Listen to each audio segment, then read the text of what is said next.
Hello, hello everyone. My name is PauLInstaMyooin, and we're back. Pokemon Y Shiny Hunting episode 275, Banette. If you didn't watch the last episode, why didn't you? And this episode's topic is by me. It's about the game Ark Survival Evolved, so if you don't want to really hear it, then you can mute the episode. I'll give you a chance now.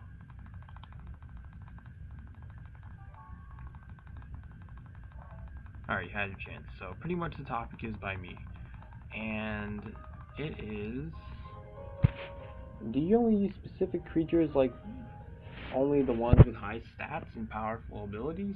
Or you try everyone you can each time you start a new game in Ark Survival Evolved?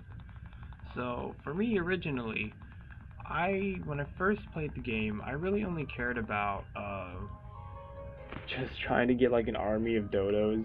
I don't know why, I just really wanted to, because they're just like so small and you can get so many of them easily, and I don't know, I just thought it was going to be cool. But I found out, since I just level up my my strength and all that, like you already heard in a previous topic about this, I pretty much am not able to weaken dodos to be able to tame them. Every time I do, they just die. So, yeah, I had to give up on that. But, yeah, I do indeed now, like, I try to, like, tame at least one of every single dinosaur. They're not all dinosaurs, I mean every creature.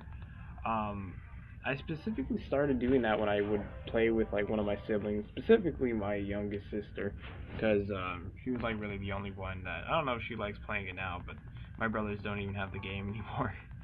It's just when the last time we did play, we would my plan was like we make like a base in every biome and have like a bed so we can teleport to there each time if we wanted to find a specific creature, because some of them don't spawn all the time, because most of them you see common, like in the swamp area you usually see boas, which are the huge snakes, and frogs, and what other ones? Sarcosauruses, which are the huge crocodiles. But yeah, anyway, so pretty much stuff like that. We do our best to tame them, and it is pretty hard because those tougher ones are just, like I said, just alone they're hard to kill, but to try to tame them is another thing. But yeah, I definitely do.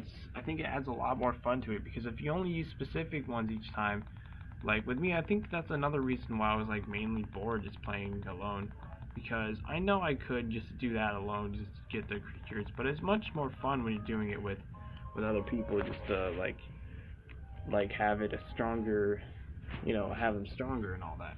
So yeah, no, I just want to try every single one, whether they're strong or not, if I can actually tame them, and I think that would be really cool, because it's just like building a zoo or something, or something along those lines. I think that'd be pretty awesome. And to eventually actually make like a huge pen to be able to hold them all in, instead of just holding them in the bases, because they do get pretty big, some of them. And there are the gates for the recipes. So I guess that's another recipe that I would want to learn that I talked about in the previous topic for the section. What recipes? Well, it wasn't really a topic. It was just something I just was talking about, like skills. So yeah, I guess I would learn the whole dinosaur gate thing, because like of course this, so it would be open and closing and all that. So yeah. So anyway, yeah, that's pretty much it with me. So I'm curious if you would do the same. If you would just do it like Pokemon and just catch them all. But anyway, that's pretty much it for that topic. But speaking of that, for the national dex, it says in Pokemon Soul Silver you have to have the national dex unlocked to be able to receive those, well, at least receive the 3 Hoenn Generation 3 starters from Steven. Like one of them, I mean. Yeah, I don't know. I don't know if you normally unlock that, or you have to catch like all original 151 Pokemon to do that. I don't know, because I'll have to look more into that whenever I finally do get to that, because I do feel very confident that I'll be able to add Pokemon Soul Silver to a game that I would shiny hunt on, but there's no guarantees, so Still not guaranteeing that, but when I finally do, then I'll definitely look it up, because if I have to catch and fill up the Pokédex to the amount to where it would unlock the national dex, then I will, because I really don't, like in most games, I don't worry about filling up the Pokédex. I just don't really care to do it. I just use the Pokemon that I get on my team, and that's pretty much it. The only exception is where I have to continue the game. Well, I guess you don't have to get it, but it makes it a lot easier. Um, and I'm talking about the Fire Red and Leaf Green, where you have to get the whole deal with Professor Oak's aides, and you have to talk with him to get have a specific amount of Pokemon registered, whether you evolved them or you caught them, stuff like that. Pretty much, that's how you unlock certain items you get from them. And one of the main ones that is really important is the TM Flash. I think it's TM in that game, or maybe not. Maybe it's an HM. I don't know. But anyway, yeah, it's very important, because I know you could look up a map, but honestly, it's way better if you can just see it right then and there, so it's just not super annoying. So you're like, oh crap, I thought I followed the map, and then, yeah, no, it's stupid. So if you can, just use Flash on one of your Pokemon. It's just way better and less frustrating in the end game. So yeah. But anyway, it's games like that, to where it's the only game that I really remember that you had to, or maybe they did it in red, blue, and yellow, but like I said, I don't play those Generation 1 versions, because like I said, the sprites look just so weird, and some of them look really creepy, just disturbing to play, but yeah, anyway, I don't mind the whole black and white thing, it's just, they look so weird, they don't look like Pokemon, they really don't. They just look like some kind of weird, just fan-made Digimon or something like that. It's just really weird.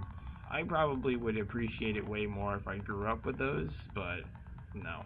It just is disturbing for me. I don't know, maybe other people feel like that too. But anyway, yeah, I feel like that's the only one for me that I played.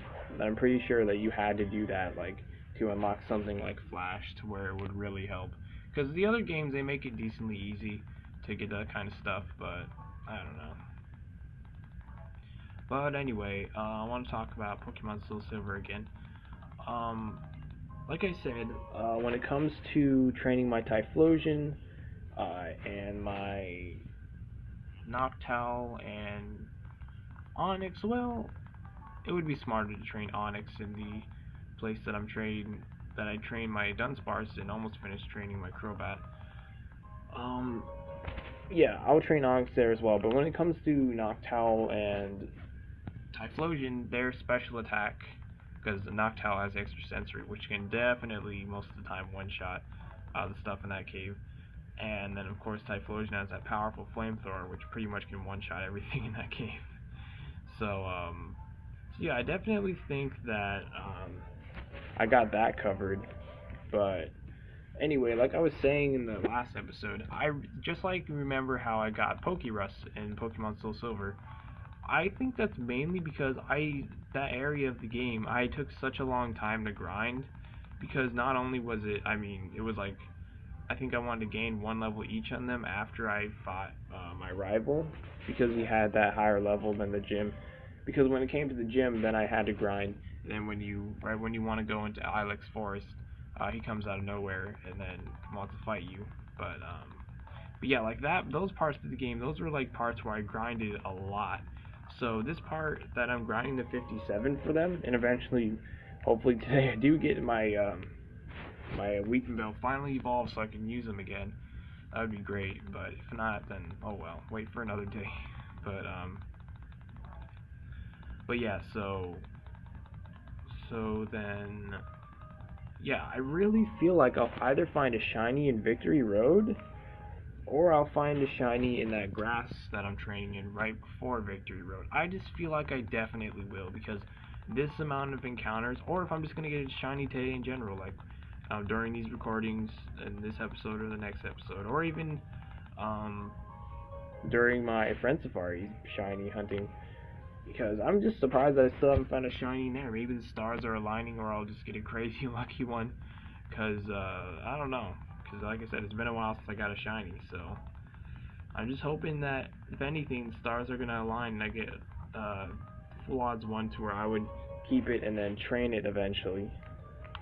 But when it comes to Pokemon Y, of course, then I'll use those hours that I'm currently using for the Friend Safari shiny hunting. I'll use those to like training that shiny Pokemon. And speaking of it, whenever I do get the shiny Banette, I'll be able to Mega Evolve it because I got the Mega Stone and all that, and I think that would be really cool because I do have my Mile, but that's my capture helper, so it's not technically me, a Pokemon that I for real going to use for real in battle, all the moves. Because the Mile, of course, got the False Swipe. I mean, Sweet Scent I would still probably have on Mile normally, just so you can land the hits and help out your other Pokemon to land the hits more as well. But, yeah, with Banette, I don't know, because Banette is such a cool, most of the Mega Evolutions are cool, but the fact that it can Mega Evolve is really awesome. So, yeah, so anyway. But with those teams, whenever I finally use the Shinies, I'll just use them alone on a team. Like, I'll just have them just by themselves. Unless I have, like, of course, more than one, but whenever I get the first one, I'll make sure to use it in the battle with it by itself, because I know I could use it on my team that I went through the game with in this game, or my capture helpers, but it just doesn't feel right because it's not really part of any of those teams. It's just on the shiny team. So yeah, so yeah, but I don't know when I'll get that.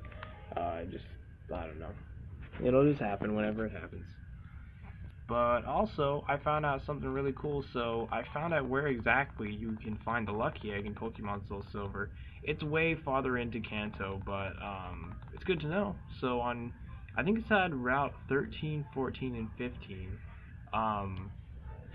You can find wild Chanseys, and you can either use the whole thief technique, like remember when I was saying that I was trying to get a heart scale for Doug Trio to get that sand attack.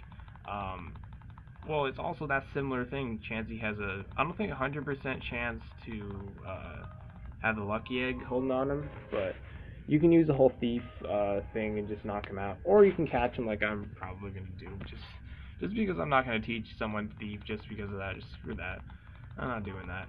So, and it's supposed to be like a really rare encounter in those areas. So hopefully I get the Lucky Egg right away, or just catch him. Because there's no doubt that I'm not gonna catch it because, like I said, I got all the Ultra Balls I want. I'm not gonna use a Master Ball unless it's a shiny, but even then I should be able to still. But then again, it does have a chance to have like, I think Takedown and Double Edge, or maybe I'm thinking of Audino. Maybe even Chansey has that too. I don't know.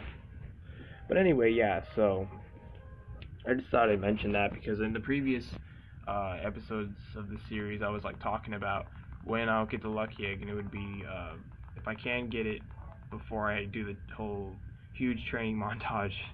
Pretty much, I didn't beat the Elite Four like I said, but I pretty much got to see the level that the highest in that whole Elite Four currently, to where I would train to that point anyway. So, just hoping that I would be able to get the Lucky Egg to train there, but like I said, it's not until way farther in the game, but that's alright. I will still train, of course. There's many times that I've trained a huge amount without a Lucky Egg, so I'm very used to it, but like I said, it always helps, so yeah. Anyways, the last one we'll check for the episode. Hopefully we can get an encounter. If not, and that's gonna be pretty anticlimactic. Oh, nice. Okay, maybe shiny luck. Nah. Okay. All right. Well, anyway, if you enjoyed the episode, you'd be so kind to support me by donating to my Patreon. As long as you're not putting yourself in a bad spot by doing so, of course, then feel free to. The link is in the description down below. And I'll be seeing y'all later. I've been your host, PauLInstaMyooin, and goodbye.